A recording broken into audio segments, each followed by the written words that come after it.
Bonjour à toutes et à tous. Ce 14e congrès de la Fédération des services se tient à une période importante pour la CFDT. En effet, l'actualité politique et sociale de notre pays nous oblige à une vigilance et à une mobilisation des secteurs de notre fédération. L'introduction de la loi de sécurisation de l'emploi change les règles du dialogue social dans l'entreprise. Cette loi permet aux acteurs une évolution des relations sociales en France. Les représentants des salariés doivent s'appuyer sur l'anticipation des mutations économiques de l'entreprise ainsi que sur les mutations du travail et des métiers. La construction d'un dialogue social de qualité doit donner la parole à des représentants des salariés véritablement acteurs des décisions importantes de l'entreprise et doit surtout reposer sur la confiance. C'est pour cela que nous regardons attentivement les évolutions du projet sur la modernisation du dialogue social. Il est lourd de sens pour nous, syndicats des services, qui agissons exclusivement dans le privé, dans des secteurs où le fait syndical ne va pas toujours de soi dans les entreprises et doit parfois s'imposer. Mais ce n'est pas le seul projet de loi que nous regardons. Revenons également sur quelques points de la loi Macron. Le travail du dimanche, qui jusqu'à présent autorisait l'ouverture sur 5 dimanches, voit le nombre de dimanches en augmentation, et ce jusqu'à 12 dimanches maximum, ainsi que la création de nouvelles zones touristiques internationales. Sur ces dernières, qui seront fixées par décret, les magasins pourront ouvrir jusqu'à 52 dimanches par an et fermer leurs portes à minuit. Nous n'adhérons pas à ces nouvelles dispositions. Aussi, nous devons être vigilants sur les compensations données aux salariés, tant au niveau rémunération qu'à la conciliation entre vie personnelle et vie professionnelle. Tout accord dans la branche ou dans l'entreprise devra être pertinent avant une quelconque signature.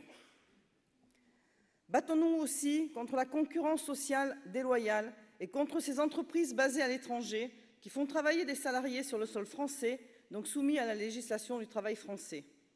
Ce dumping social tourne à plein régime et les fraudes se multiplient. En 2014, il a été constaté une progression de 25% par rapport à 2013.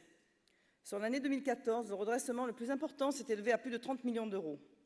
Nous ne devons pas baisser les bras et continuer à nous élever contre ce système qui, de facto, tourne le dos à la création d'emplois. Le compte pénibilité constitue une avancée majeure dans la réforme des retraites. L'entrée en vigueur au 1er janvier 2016 vient d'être poussée au 1er juillet 2016 avec un allègement du dispositif. La CFDT se refuse à accepter ce recul.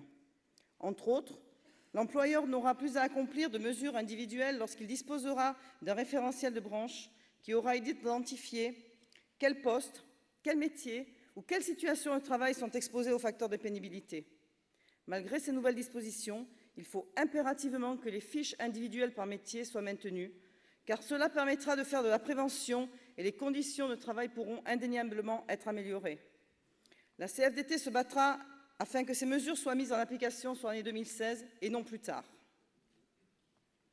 En période de crise, la pression s'accroît sur les salariés et chacun doit redoubler d'efforts pour ne pas succomber au stress et se retrouver en situation d'épuisement, de burn-out. Ce terme de burn-out est aujourd'hui associé à toutes les formes de souffrance au travail. Cela permettrait aux employeurs de prendre conscience des dégâts causés par leur management et le coût engendré à la collectivité. Il faut impérativement que ce syndrome d'épuisement professionnel soit reconnu comme une maladie professionnelle et pris en charge comme l'est un accident du travail.